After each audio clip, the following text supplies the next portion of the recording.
Hii ni top 5 ya watu ambao wamepewa ufalme duniani. Namba 5, Michael Jackson, mfalme wa muziki.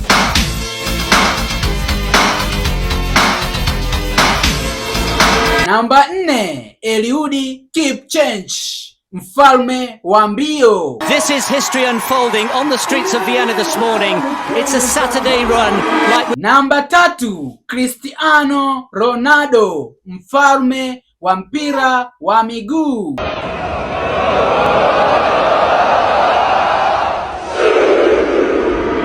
Namba 2, Mr. Beast, mfalme wa YouTube. For $10,000, let's see who drops.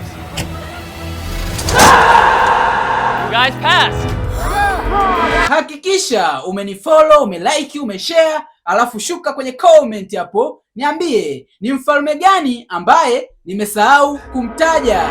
Namba 1, Khaby Lame, mfalme wa TikTok.